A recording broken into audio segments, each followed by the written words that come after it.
नहीं, मेरे होश नहीं था। मेरे जो हाथ पैर थे वो कट चुके थे पूरी तरह से। आपको सर कितने समय होश आया सर? मेरे को होश आया था, लेकिन मेरे हाथ पैर वहां कट गए थे, उसमें आग जली हुई थी, बारूद भर गया था पैरों में। जय हिंद दोस्तों, मैं उदय फौजी आज एक स्पेशल वीडियो लेके आया हूँ। जो मेरे पास आज एक स्पेशल गेस्ट आएंगे, वेद सर, जो कारगिल के अंदर कारगिल हीरो रहे हुए हैं और कारगिल की लड़ाई के अंदर जो इन्होंने योगदान दिया है। आप इनकी अगर कहानी सुनोगे तो आपके रोंगटे खड़े हो जाएंगे। हमारी 12 किलोमीटर के साथ इनके साथ कुछ समय मैंने भी इनके साथ में नौकरी करी थी और इनके साथ में रहा था। मेरा सौभाग्य है कि इनके साथ में रहा था मैं। और आज इन्हीं की जुबान से हम उनसे कुछ एक सवाल पूछेंगे और इनकी कहानी, जो इन्होंने अपने सेना के अंदर जो योगदान दिया है, बहुत ही कम लोग जानते हैं कि इन्होंने क्या कैसा योगदान दिया। बहुत लोग जो होते हैं कि सेना में योगदान देने के बाद वो बहुत फेमस हो जाते हैं, बहुत दुनिया उनको जानती है। कुछ लोग लेकिन सेना के अंदर अपना संपूर्ण योगदान देने के बाद भी दुनिया उनको पहचानती नहीं है। लेकिन इस चैनल के माध्यम से हम आज के वक्त ऐसे लोगों की कहानी को हम उजागर करेंगे। तो पहले सर आपको स्वागत है सर आपको। तो सर थोड़ा सा एक इंटरव्यू हमारे दर्शकों को बताएं सर आप। जी, मैं सिपाही वेद सिंह, एक आर्मी में जाने का एक जज्बा था जो शुरू से, वो मैं सर जैसे आपकी क्या आपने आर्मी में ज्वाइनिंग कब की थी? ज्वाइनिंग मैंने 24 फरवरी 1995 में ज्वाइन हुआ था। जो सर 95 में सर ने आर्मी को ज्वाइन किया था। और सर आपका रिटायरमेंट कब होता है, आपने दिया था सर? मैं रिटायरमेंट मेरा 24 मई 2001 में हुआ है। सर आपने कितने साल सर्विस की सर? नहीं, सर्विस मेरी पूरी नहीं हुई थी। सर्विस तो हमारी थोड़ी 6.5 साल सर्विस हो पाई थी उस समय, क्योंकि उस समय हमारे साथ कैजुअलिटी हो गई थी। हमने तो सर से 6.5 साल सर्विस करने के बाद सर अपनी सेना में घर आ गए थे, लेकिन ये कैजुअलिटी हो गई थी, जो उसके बारे में हम जानकारी लेंगे। तो सर जैसे आपने ट्रेनिंग जबलपुर की थी, तो पहली पोस्टिंग आप कहाँ आई सर? मैं पहली फर्स्ट पोस्टिंग हमारी चंडीगढ़ में हुई थी, चंडीगढ़ के अंदर। चंडीगढ़ में सर की पहली पोस्टिंग हुई थी। और सर उसके बाद सर आप दूसरी पोस्टिंग सर आपकी कहाँ पे थी? मैं दूसरी पोस्टिंग में गंभीर में गया था। मतलब गंभीर कहाँ पड़ता सर? गंभीर रजौरी, कुछ रजौरी में पड़ता है। रजौरी सेक्टर के अंदर ये गंभीर नाला आता है, जो वहां पर 12 कैंडिडेट की पोस्टिंग 97 के अंदर वहां पर पोस्टिंग हुई। हाँ, 97 के अंदर हमारी गंभीर यूनिट रही है, मैडम यूनिट रही है। उसी के अंदर मैंने पूरी सर्विस करी अपनी, उसी यूनिट के हमारे सर है। और 97 में हमारी गंभीर नाले के ऊपर, जहाँ पे हमारे और पाकिस्तान की पोस्ट का जो फासला है वो 75 मीटर था सर। हाँ, 75-78 मीटर। 75 मतलब 75-78 100 150 मीटर तकरीबन ये हमारे पाकिस्तान और हमारे इंडिया की हमारे पोस्टों की दूरी हुआ करती थी। वहां पर हम डिप्लॉयमेंट हुए थे। लेकिन वहां से सर जैसे कि वहां पे पोस्टिंग होने के बाद सर आप बीच में कहीं चले गए सर? जी, मैं वहां से सीधा 29 RR में गया था सितंबर 99 में।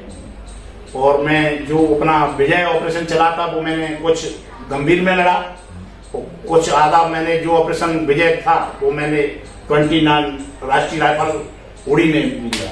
तो मैं दर्शकों को बता देता हूँ, जो ऑपरेशन विजय था जो हमारे कारगिल टाइम पे चला था, सर ने उसको 2 हिस्सों में, कुछ पुंछ रजौरी के एरिया में लड़ा उन्होंने सर ने, जो 12 किलोमीटर के साथ में लड़ा था। लेकिन बाद में क्या है कि RR यूनिट को उड़ी सेक्टर में डिप्लॉयमेंट कर दिया गया था। वहां पर सर इमरजेंसी के अंदर सर की एक पोस्टिंग हुई थी और सर वहां चले गए थे। और वो 29 RR के अंदर सर 99 में सर जी 2000 99 में सितंबर में गया था। सितंबर के महीने में 99 के अंदर सर क्या है, उड़ी सेक्टर के अंदर वहां पर डिप्लॉयमेंट हो गए थे और 29 RR के अंदर उन्होंने वहां पर सर्विस की थी। तो सर जब आप वहां 29 RR के अंदर सर, तो उस टाइम का माहौल कैसा होता था सर? उस समय माहौल तो बहुत डरावना था, बहुत इतना गंभीर मामला हुआ करता था कि कहीं निकल भी नहीं पाते थे। जिधर भी निकलते थे तो मौत सामने खड़ी थी। जैसे ही गोली आ, पता नहीं कहां से गोली आ जाएगी, तो अपन फिर भी नहीं डरे, कहीं भी अपना काम करते रहे, आगे बढ़ते रहे। जहां भी जरूरत पड़ी सेना की टुकड़ियों के साथ हम चलते रहे थे और अपना जो भी टास्क मिलता था उसको हमने पूरा किया। तो सर हमारी उस टाइम नौकरी कितनी हुआ करती थी? पोस्टों पे तो सब नौकरी तो वैसे 30-35 आदमी तो हुआ करते थे, लेकिन ड्यूटी 2 जवानों के बीच में रहती थी। मतलब ये आप चलेंगे, हमें पोस्ट हुआ करता था, लेकिन क्या छोटे छोटे पोस्ट, उस पोस्ट को भी छोटे छोटे टुकड़ों में बांट दिया जाता था और एक पोस्ट पे 3 लोग रहते थे। हम तीनों लोग रात भर ड्यूटी करते थे। यहाँ फायरिंग भी चलती थी, रात भर फायरिंग होती थी। उस टाइम सो नहीं पाते सर, नहीं सो पाते, 24 घंटे फायरिंग थी। हम जब नए नए उस टाइम पोस्टिंग गए थे तो हमें लगता सर ये कहाँ आ गए सर। शुरू में हमें जरूर लगता था, लेकिन फिर बाद में बड़ा एंजॉय होता था। रात भर शूटिंग चलती सर। और दिन में क्या करते सर हम लोग? दिन में भी सर, दिन में वही है, फौज में तो क्या है, तो आराम तो फौजियों को बचता नहीं, वही मस्ती करते थे। और भाई जहाँ भी टास्क मिलता, लेकिन फिर भी हमारी राजपूत कंपनी थी तो हम पीछे नहीं हटते थे कहीं अपना, मतलब राजपूतों को तो सबसे पहले आगे भेजा जाता है। बहुत सही बात सर। और जहाँ भी जरूरत पड़ती थी बोले राजपूत जाएंगे, तो हम उस चीज में एग्री भी हुआ करते थे, आगे जाते भी थे। अच्छा भी लगता था कि हमको चुना इस टास्क के लिए, कोई भी टास्क मिलता था तो हम उसको अपने बड़ा बखूबी से निभाते। तो बिल्कुल सही बात है सर। वहाँ पे हम लोग थे, देखते थे कि हम रात भर शूटिंग चलती थी, फायरिंग चलती थी, बिल्कुल सामने दुश्मन के, कभी मोटर के, कभी कुछ ना कुछ चलता रहता रात भर। और दिन में अंदर हम लोग अपनी वो हथियार को सफाई करते हैं सर। बड़ा उत्साह में जाते, तो जो सीनियर हमारे वो हथियार सफाई करवाते थे, बिल्कुल राइफलों को तैयार करते, बोले नहीं बड़े अगर ये राइफल तैयार है, हमारी एलएमजी तैयार है, एलएमजी तैयार है, तो हम रात भर जिंदा रहेंगे, अगले अगला सुबह फिर देखेंगे। यही हमारा सर बोलते ये हमारा हथियार क्या है, हमारा साथी है, जीवन साथी है, वही हमारे 24 घंटे साथ रहता है। और हमें किसी चीज की जरूरत नहीं, सबसे पहले हमको हथियार की जरूरत पड़ती है। हमारे पास खाना हो या ना हो, लेकिन अम्युनिशन होना हमारे पास जरूरी है। अम्युनिशन जितना होगा हम उतनी लड़ाई लड़ सकते हैं। लेकिन अचानक बीच में से अचानक एक टास्क आता है कि हमारे वेद सर को एकदम से कुछ समय के अंदर, 24 घंटे के अंदर एक ऑर्डर मिलता है कि आपको यहाँ से जाकर श्रीनगर में आपको जाना है। श्रीनगर में 29 RR के अंदर आपको पहुंचना है। और 29 RR को भी उस टाइम डिप्लॉयमेंट कहा कर दिया, उड़ी सेक्टर में कर रखा था। बहुत ही डेंजर माहौल था सर, मैंने उस टाइम सुना था कि बहुत डेंजर माहौल था। और वहां पर जो बंदे पोस्टिंग गए थे वो ऐसे नहीं, अनुभवी इंसानों को ही, जो काफी अनुभवी थे। हम लोगों को नहीं भेजा गया था कि हम बिल्कुल न्यू थे, नए लड़के थे बिल्कुल, लेकिन सर उस टाइम थोड़ा अनुभवी थे। और अनुभवी लोगों को क्या है, वहां पर उनको पोस्टिंग भेजा गया सर। तो जब वहां पर आप सब पोस्टिंग गए थे, वहां पर हमारे वेद सर की एक नई कहानी, जिसके अंदर हम आपको इस इंटरव्यू में आपको मिलाया है। उनके जो वहां पे एक दुर्घटना हुई कह सकते हैं, या फिर एक्सीडेंट कह सकते हैं, या फिर एक कह सकते हैं सर्वोच्च उन्होंने जो उस टाइम अपना बलिदान दिया था, वो उस टाइम सर के साथ क्या हुआ था। उस टाइम हम सर के साथ में नहीं थे, लेकिन जब हमें खबर मिली थी सर, बहुत दुख हुआ था सर। और सर ये जो घटना हुई थी, लेकिन हम कह सकते हैं कि कहीं ना कहीं एक भगवान की कृपा थी कि सर आज हमारे बीच में है उस टाइम। और वो माहौल जो इसके हम कल्पना भी नहीं कर सकते हैं, वो आप उसके बारे में आपसे सबसे थोड़ा पूछना सर थोड़ा। सर जी, मैं सबसे पहले जैसे उड़ी में गया तो वहां पर एक जैनपुरा गांव पड़ता था, वहां हमारा डिप्लॉयमेंट था। उसके बाद में मैं जैसे ही उधर से हम लोग जा रहे थे शाम को, तो हम 10 लोगों की टुकड़ी थी हमारी। हाँ सर। तो हम किंग एक्शन पार्टी में थे। हाँ सर। तो जैसे हम जा रहे थे शाम के 5 बज रहे थे, उस समय वहां से एक सिविलियन आया, बोला साहब हमारे मकान में आतंकवादी आए हुए हैं। हाँ सर। जैसे हम उसके साथ उसको बिठाया गाड़ी में, उसको हम लेके चले गए। तो जैसे वहां गया तो जिस मकान को हम 100 मीटर दूरी से उन्होंने मेरे ऊपर फायर खोल दिया। अच्छा। हाँ, जैसे उन्होंने फायर खोला तो हम 10 लोग, उसमें बर्फ पड़ी हुई थी, तो उसमें हम क्रॉलिंग करके, मतलब ऐसे 100-150 मीटर बाजुओं से रहते गए, क्रॉलिंग करते गए, और हमने उस मकान को कॉर्डन कर दिया। हाँ सर। जैसे हमने कॉर्डन किया, उसमें से अंधाधुंध फायरिंग होने लगी। फायर होने लगी, हमारी नफरी कम थी। हाँ सर। वो ऊपर मकान में बैठे हुए थे, हम नीचे थे। तो फिर हम लोगों ने वही सेट पे मैसेज दिया कंपनी में, भाई ऐसा ऐसा हम लोगों के साथ हो गया है, तो आप लोग नेक्स्ट टुकड़ी के साथ आए। तो ऐसे आते आते उस समय काफी बर्फ होती थी, ठंड होती थी। हाँ सर। तो सेना को पहुंचते पहुंचते हमारे साथियों को काफी टाइम हो गया, ऐसे रात को 11-12 बज गए, जब तक हमारे पास अम्युनिशन। आप कब पहुंच गए वहां पे? जी, हम तो वहां पहुंच गए थे ऐसे 7:30 बजे पहुंच गए थे। मतलब देखो सर, लोगों की छोटी सी टुकड़ी वहां पर 7 बजे तकरीबन पहुंच गए थे, लेकिन जब जो हमारी मेन पार्टी थी को पहुंचने में मतलब 11 बज गए थे तकरीबन। यहाँ पर 3-3.5 घंटे का समय इस छोटी टुकड़ी से आतंकवादियों को वहां घर में रोक के रखा सर। जी, बहुत ही मतलब कि ये समय होता है, वो समय जो आप एक कहानी सुन रहे हो, एक पुराना एक समय आप सुन रहे हो, जो लेकिन जो समय को उस टाइम निकालता है, वही जानता है कि उसमें कितनी सूझबूझ से उन्होंने आतंकवादियों को वहां पर रोक के रखा। बहुत ही गर्व की बात है ये चीज, आपको मैं बताऊं। हाँ, और सर क्या हुआ सर? उसमें क्या, उसमें हमारे पास एक QRT के पास इतना अमुनिशन और बड़ा हथियार नहीं था, तो उस समय हमने सिर्फ कोड करके रखा उसको। एक QRT होती है आर्मी के अंदर, क्विक रिएक्शन टीम होती है, छोटी सी टीम होती है जो खबर मिलने पर तुरंत ही आतंकवादियों के ऊपर या दुश्मन के ऊपर एक्शन करती है, उसे QRT बोलते हैं। जो हर यूनिट के अंदर, और लड़ाई के माहौल में जो हमारे कारगिल टाइम विजय पराक्रम चल रहा था, उस टाइम में बहुत ही ज्यादा मतलब कि एक्शन करती थी QRT। और हर कंपनी के अंदर छोटी छोटी टुकड़ियां हुआ करती थी, उसको QRT बोला करते थे। उस QRT के अंदर स्पेशल बंदे हुआ करते थे, और उस स्पेशल बंदों में हमारे बेसर थे जी। और सर फिर उसके बाद में जैसे हमारे पास हमारे और साथी पहुंचे, उसमें हमारे 51 मोटर हाँ है और अपना RL है, हाँ सर, MMG थी और LMG तो हम लोगों के पास थी उसमें। तो फिर हम लोगों ने कॉर्डन तो था ही, तो उसमें फिर वो LMG वो क्या नाम 51 मोटर को लगा के उसमें फायर दागा, RL से हमने फायर दागा, तो उस मकान में जो 3 आतंकवादी थे उनको हमने मार गिराया। बहुत सर जी, हमने उनको मार गिराया। उसके बाद में भाई रात का समय भाई अपन वहां से कॉर्डन करके रखा।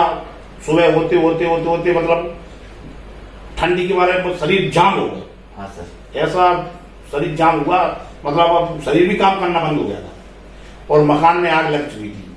ऊपर से हमारे CO साहब थे, तो उन्होंने ऑर्डर दिया वहां पे जो क्षेत्र है उसका अपन सर्च करेंगे। हाँ सर, तो फिर हमने वो उस एरिया का सर्च किया और फिर उसको मकान का जो मलबा था उस मलबे को हटाया।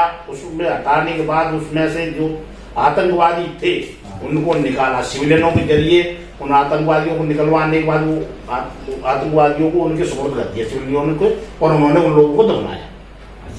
जी सर ये ऑपरेशन सर जो चल रहा था, ये कौन से महीने में चल रहा था सर? ये तो ऑपरेशन था शायद मेरे ख्याल से अक्टूबर-नवंबर का था। तो आप लोगों से ये कहना चाहता हूँ कि श्रीनगर के माहौल में नवंबर का समय कैसा होता है, कितनी सर्दी पड़ती है, ये आप खुद पता कर लेना कितनी सर्दी पड़ती है। सही बात है, उस टाइम हमारी आर्मी में इतने सारे इक्विपमेंट भी नहीं हुआ करते थे कि हम सर्दी से बच सकें, लेकिन फिर भी हमारी सेना हमेशा हर ऑपरेशन में डट के खड़ी रहती थी।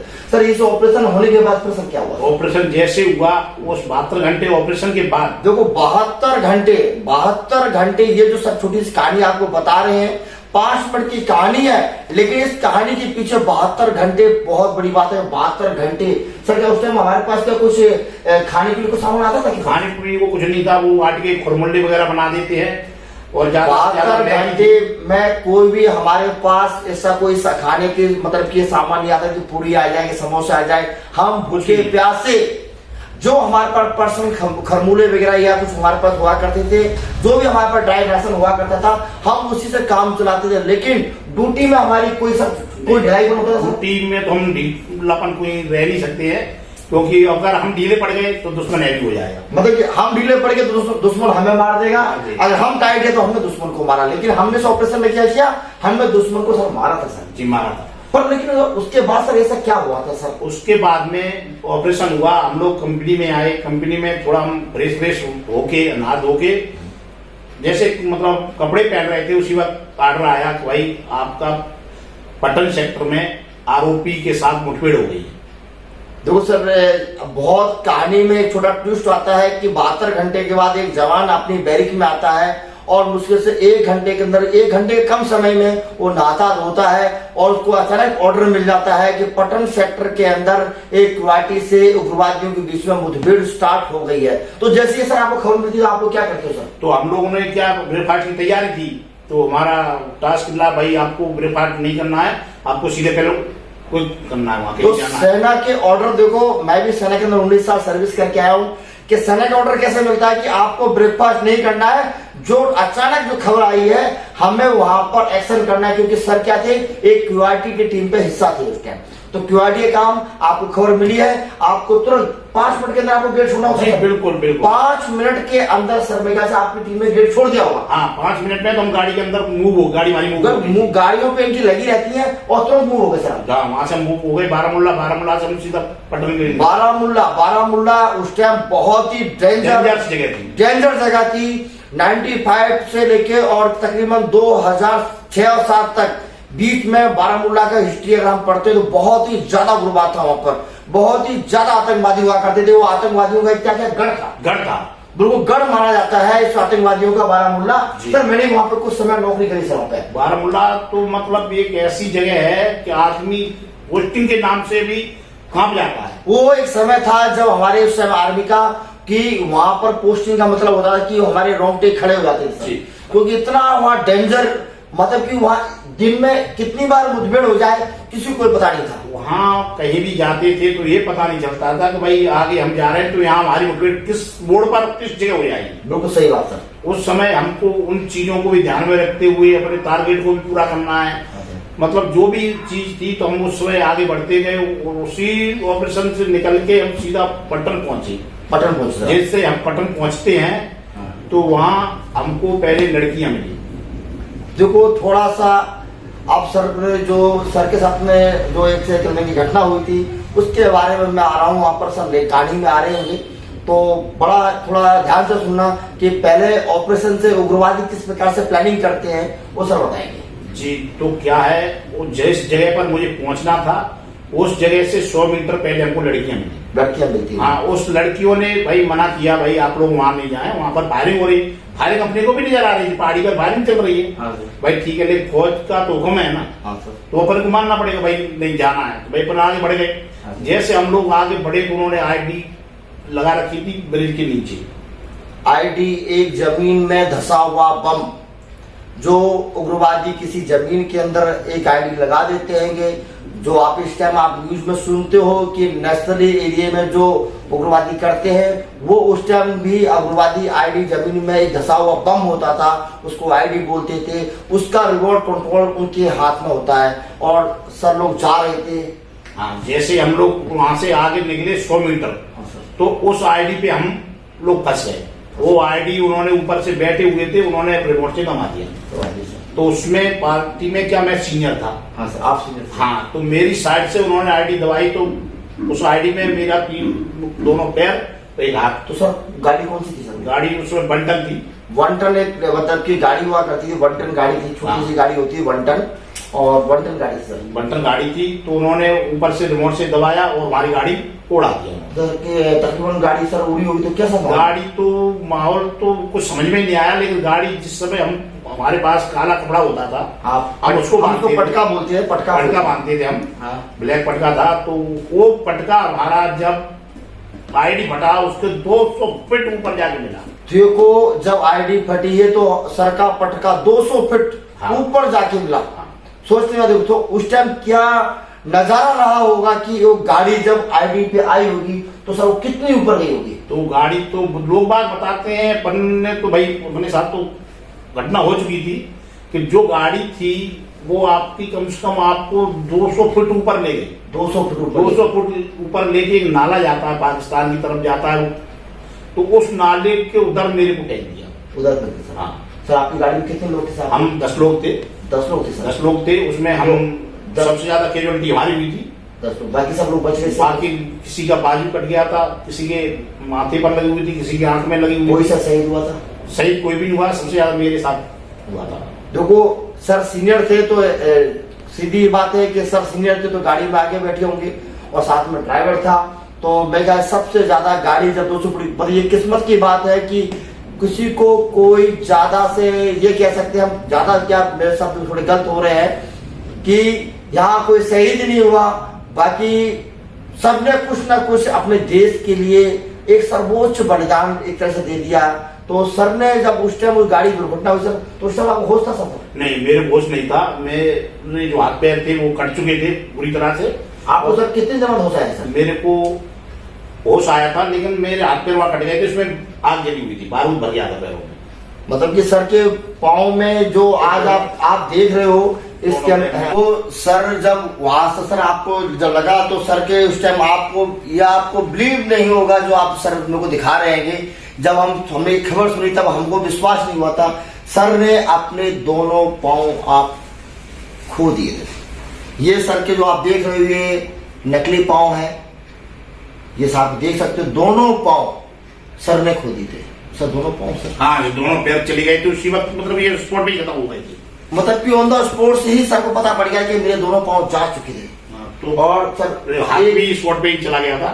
तीसरा सर का एक जो मैन हाथ राइट हैंड, जो हम कह सकते हैं राइट हैंड, सर ने अपना उस टाइम खो दिया था। जब सर को हल्का सा होश आया था सर, आपने होश नहीं आया मुझे तो वहां पर डेथ घोषित कर दिया था।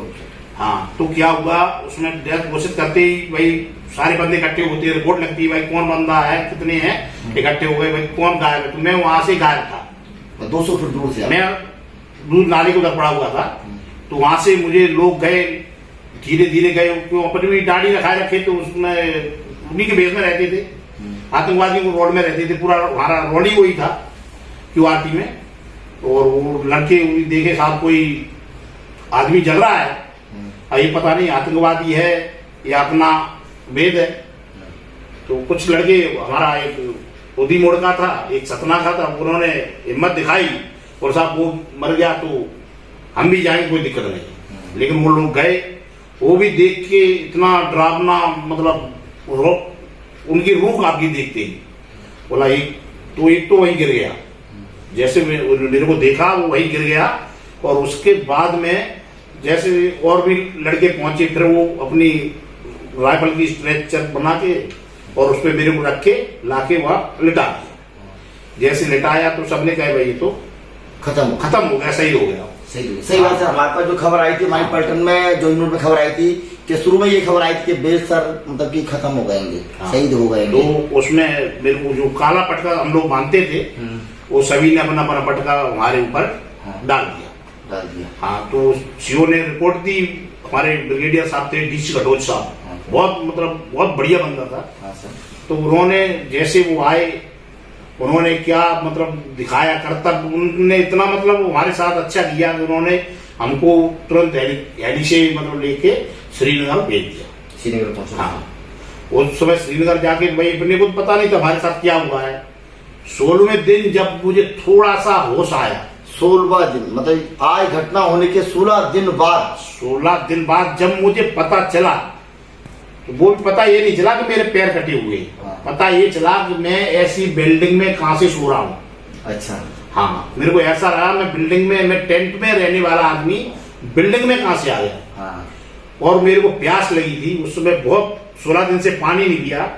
तो वो बोतल मतलब हमारे चढ़ रही थी, मतलब देखिए मेरी आज एक कंडीशन है मेरे हाथ की, वो ये कंडीशन है, कोई नस मेरी ऐसी नहीं है जिसको हम नस, मतलब कि सर की इतनी बोतल चढ़ी है कि सर की पूरी नसें बिल्कुल डैमेज हो, पूरी नसें, पूरे हाथ की कहीं भी कोई नस ऐसी नहीं है जो बची हो, ये पूरा सब डैमेज हो चुका है पूरा।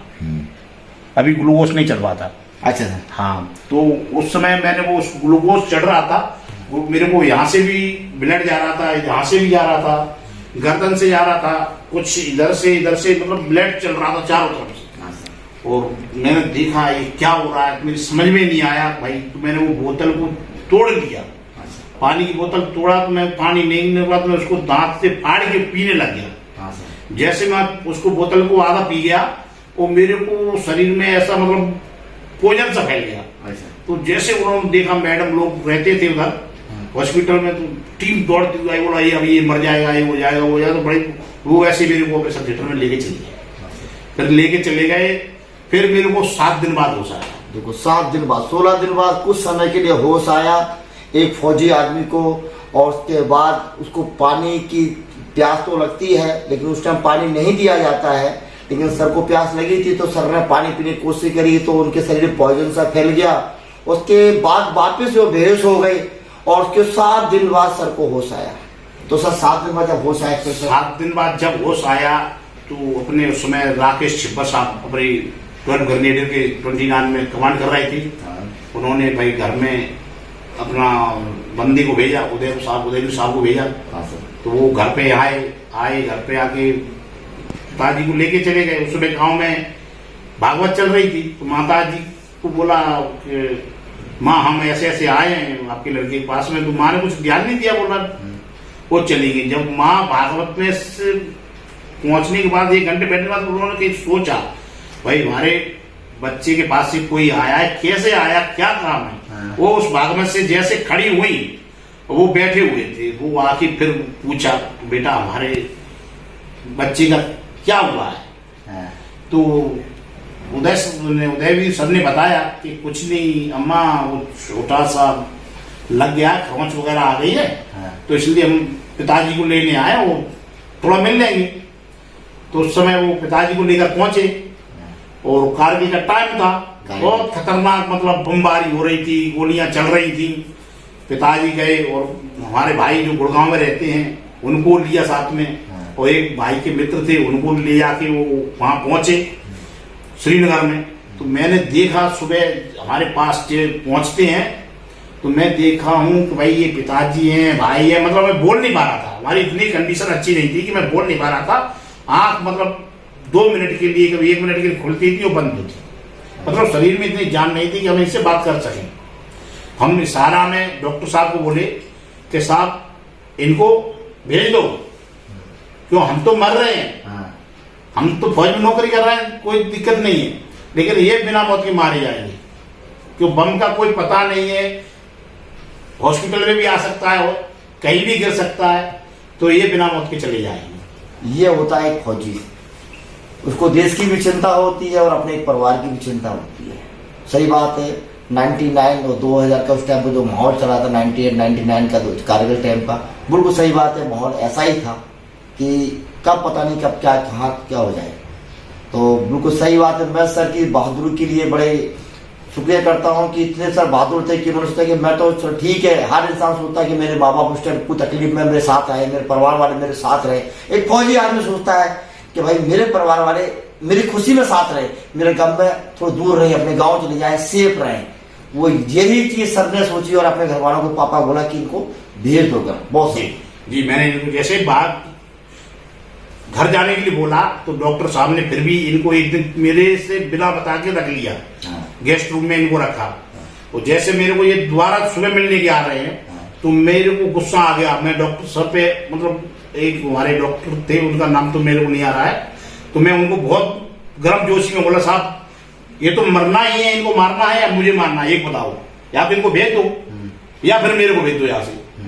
तब वो डॉक्टर ने उसी समय उनका मूवमेंट बोलते हैं ना, क्या नाम है, वारंट वगैरह बनाया। हाँ, वारंट बना के और अपने उदयवीर साहब के साथ में इनको भेज दिया घर पे। हाँ, और उसी वक्त अभी जैसे हमारी ड्रेसिंग होती है ना, ड्रेसिंग जो पट्टी बांधते हैं, तो उसमें बेहोश नहीं करती थी। अच्छा। हाँ, तो जो हमारी बारूद भरी हुई थी ना इसमें पैरों में, तो ब्लेड से ऐसे ही काटती थी। तो हमारे अंदर काला सांकर डाल, बेड पे ऐसे लिटा के सांकर डाल दी थी, हाथ भी बांध दिया था, जंजीर डाल दी थी, जंजीर से जकड़ दिया था जब हमारी ड्रेसिंग होती थी। और जंजीर इसलिए डालते थे कि अगर इनको नशा से हम ड्रेसिंग करेंगे तो इसकी डेथ हो जाएगी। अच्छा। तो इसलिए वो जितना मतलब इसके अंदर जोश रहे, चिल्लाएगा तो खून का संचार थोड़ा बढ़ेगा।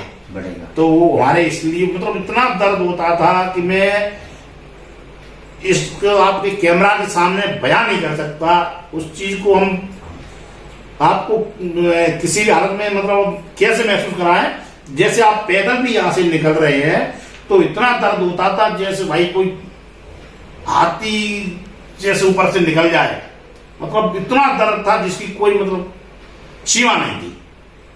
बिल्कुल सही बात है सर। ये दर्द जो होता है, ये दर्द सहन करने की मतलब क्षमता नहीं थी, इतना मतलब दर्द था।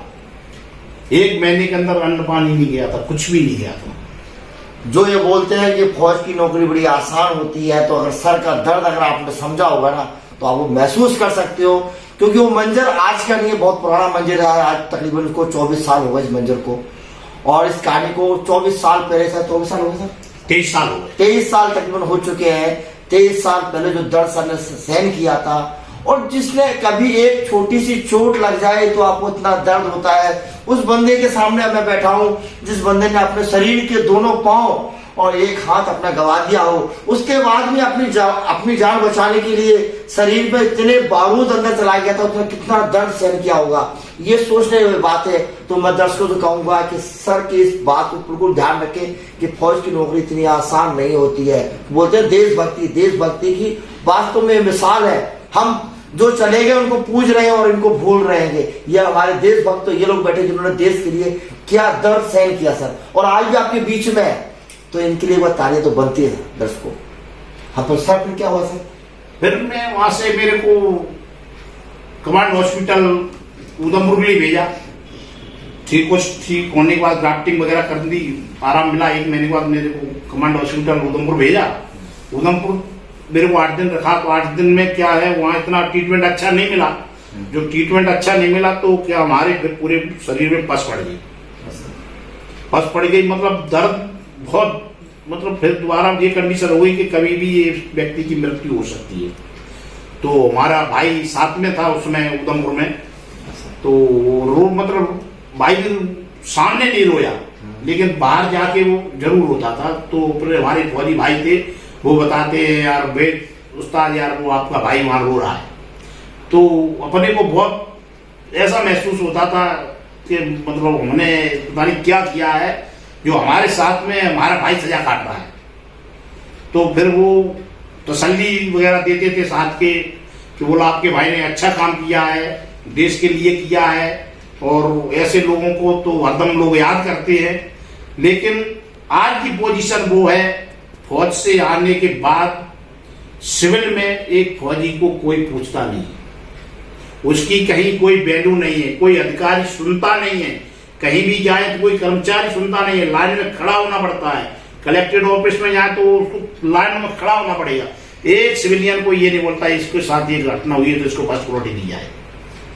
तो मैं तो इस चैनल के माध्यम से गवर्नमेंट और जो भी हमारे प्रशासन अधिकारी होते हैं उनसे कहना चाहता हूं कि आप हम जैसे रिटायरमेंट जो फिटफोर्ट फौजी होते हैं, आप भले हमें कुछ मत दें, लेकिन सर ने जो तो अपने देश के लिए अपने दोनों टांगे और एक अपना हाथ को और जीवन का जो मेन जो उस टाइम सर आपकी उम्र कितनी हो रही है? उम्र कुछ नहीं थी, 24.5 साल थी। 24 साल की उम्र में जिसने अपना सब कुछ गवा दिया हो, शरीर के 3 अंग गवा दिए हो, और इतने बड़े योगदान को थोड़ा ध्यान रखा जाए और उनको इन चीजों को विशेषकर, और ये इनका जो सम्मान है ना कभी खत्म नहीं होना चाहिए, क्योंकि ये हमारे सुनहरे वो है पल, ये हमारे बीच में है, और ये बहुत ये कभी इनका सम्मान कभी खत्म होना चाहिए। और जहां भी जाते हैं प्रायोरिटी मिलनी चाहिए गवर्नमेंट। वैसे सर जैसा आप वहां से आए थे सर, तो इसमें आपको क्या क्या सर मेडल कुछ मिला सर?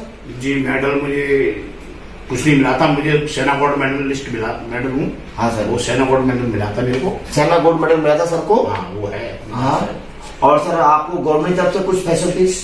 अब उस समय गवर्नमेंट की तरफ से जो 10 लाख रुपए थे एमपी गवर्नमेंट की तरफ से वो मिला था, बाकी कुछ नहीं। सर को एमपी गवर्नमेंट तरफ 10 लाख रुपए मिले थे। और कर देंगे आज की तारीख में पेट्रोल पंप जो अपन घूम फिर के पेट्रोल पंप मिल गया था सेना कोटे में, वो अपने पास है चला सर ने मतलब कि सेना कोटे से मतलब कि पेट्रोल पंप दिया था, वो उसको आज भी सर उसको रन कर रहे हैं, चला रहे हैं।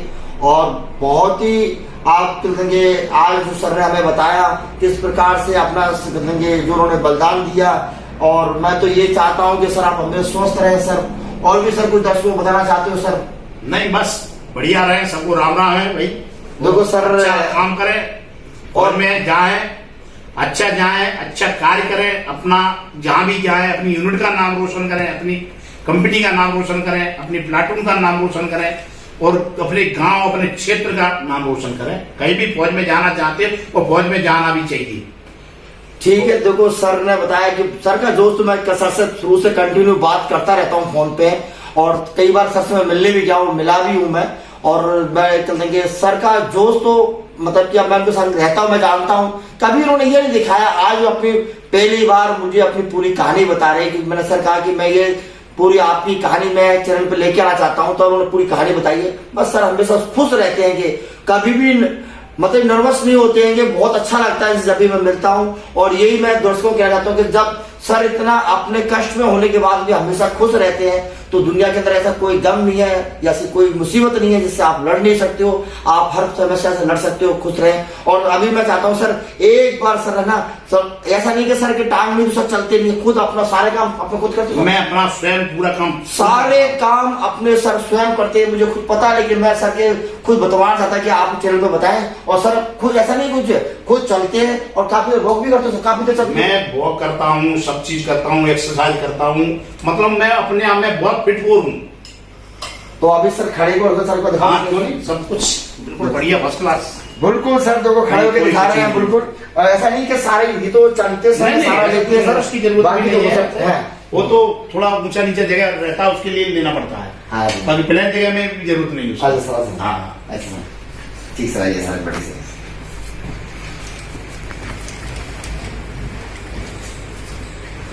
बहुत बहुत धन्यवाद सर, जो आपने इतना समय निकाला मेरे चैनल के लिए सर। ठीक सर, शुक्रिया, धन्यवाद।